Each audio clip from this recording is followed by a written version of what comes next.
Bonjour et bienvenue dans cette leçon d'initiation au logiciel Geovia sur Pack. Alors, dans ces cours, nous allons apprendre les fondamentaux, tout ce qu'il y a à savoir sur ces logiciels que nous qualifions sur Pack. Déjà, c'est quoi Surpack? Surpack, c'est tout simplement un logiciel populaire spécialisé de l'industrie minière qui se distingue des autres logiciels de mine par, comme je le disais, sa popularité, son ancienneté, son caractère complet, sa puissance graphique ainsi que les résultats de ses estimations qui sont tout simplement fiables. Alors, il y a plusieurs domaines d'application dans lesquels les logiciels Geovia sur Pack peuvent intervenir, parmi lesquels nous avons le domaine de cartographie numérique où les logiciels sur Pack peuvent vous permettre d'importer les points topographiques et d'en créer de surfaces topographiques 3D et d'insérer des courbes de niveau ou de créer des zones d'isovalaire sur une surface bien précise afin de bien vouloir la superposer sur vos autres modèles que vous allez créer par la suite.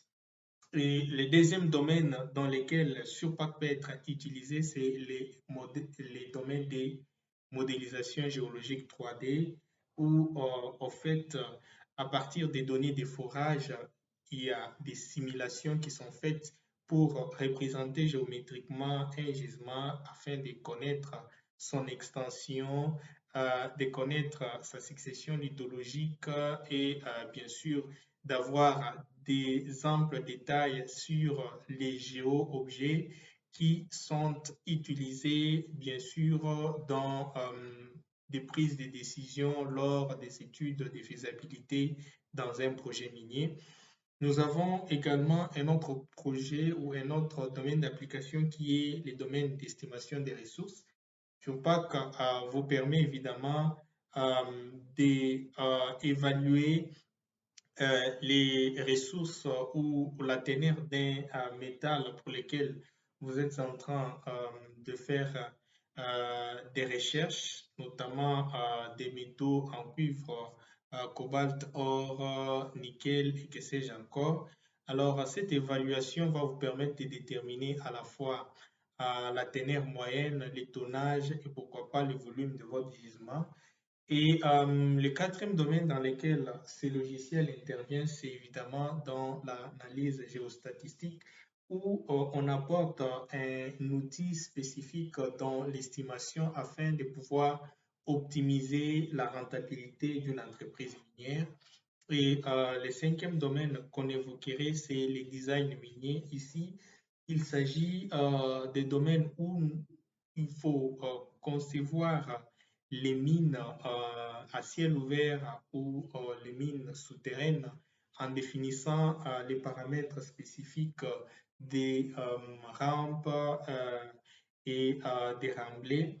Vous avez un autre domaine important qui est celui de l'exploitation minière. En fait, la plupart des gens pensent que Surpack se limite uniquement à des études de faisabilité, alors qu'en vrai, Surpack continue jusqu'au niveau de l'exploitation minière où les puits de forage doivent être planifiés et sur ces puits, sur base de ces puits, il y aura bien sûr des explosifs qui seront bien sûr planifiés et bombardés pour faciliter l'excavation des minéraux que l'on est en train d'extraire en mine.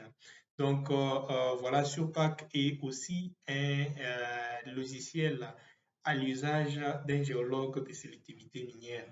Et enfin, Surpack intervient dans un dernier domaine qui est celui de la réhabilitation de la mine. En fait, quand on ouvre une mine, il y a des études qu'on fait relatives à l'environnement, notamment études d'impact environnemental et que sais-je encore. Alors, ces études-là prévoient qu'une fois que l'exploitation minière est à sa fin, il faut réhabiliter la mine pour que voilà, l'environnement reprenne tout au moins son état initial. Voilà. Alors, pour faire cela, il faut devoir réhabiliter la mine, la couvrir par exemple, et Surpack est utilisé dans ces processus-là. Alors, quelle est la petite histoire de Surpack? Sachez que Surpack, c'est un logiciel qui a été développé par la société Dassault Systèmes. En fait, cette société, c'est tout simplement une société qui a été dénommée autrefois Gemcom, mais évidemment, elle a été fondée en 1985 en tant que filiale séparée de SRK Consulting, qui est plus célèbre, dont le siège est à Vancouver, en Colombie-Britannique et même au Canada. Voilà. Alors, sachez que Surpack, en tant que logiciel, euh, c'est fiche devant vous à travers son interface. Alors, l'interface graphique de Surpack, c'est justement la fenêtre qui se présente devant vous lorsque vous ouvrez ce logiciel.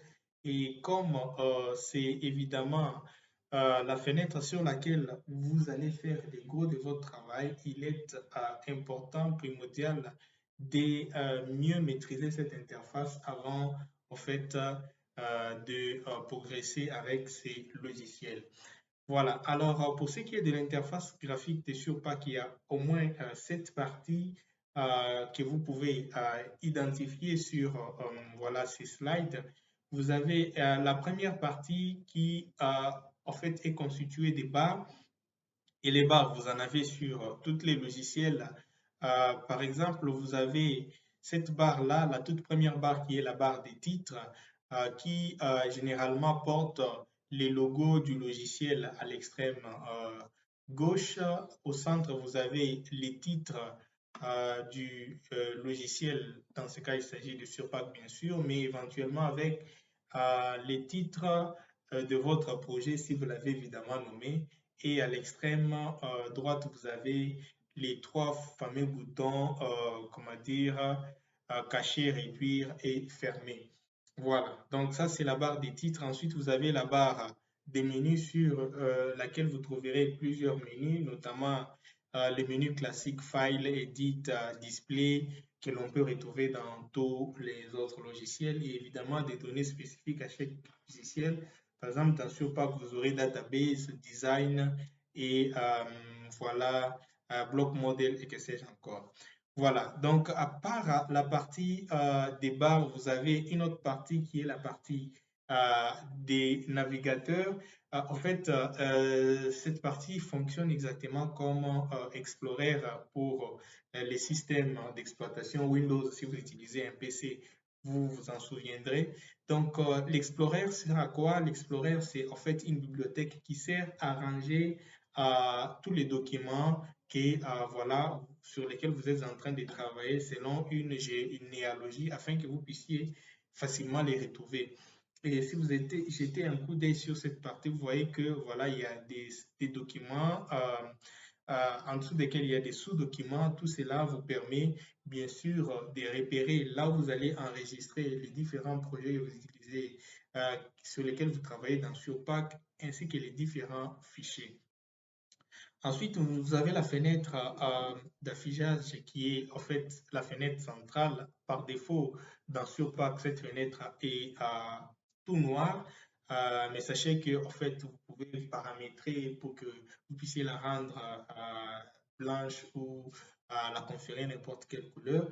Mais en fait, cette fenêtre sert voilà, comment dire, d'afficher tous les éléments sur lesquels vous travaillez sur Surpack, qu'il s'agisse des forages, qu'il s'agisse des cordes de digitalisation, qu'il s'agisse des cartes, des blocs modèles ou des solides modèles, ou même de la simulation 3D de la mine que vous avez effectuée.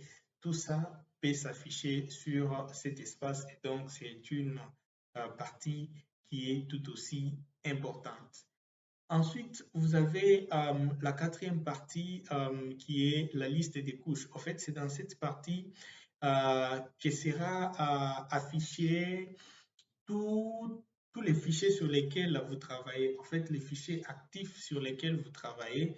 Par exemple, vous pouvez afficher sur une même fenêtre d'affichage, en fait, vous pouvez afficher les points, en fait, vous pouvez afficher les forages et vous pouvez afficher les cordes de digitalisation. Comme les dés s'affichent sur la fenêtre d'affichage et que vous travaillez sur les dés, sachez que tous ces deux éléments seront listés dans en fait Layer Choosers. Layer Chooser vous permet évidemment de d'énumérer la liste des couches qui sont en train d'être utilisées dans la fenêtre d'affichage. Et ensuite, vous avez une autre fenêtre qui est appelée Message Windows.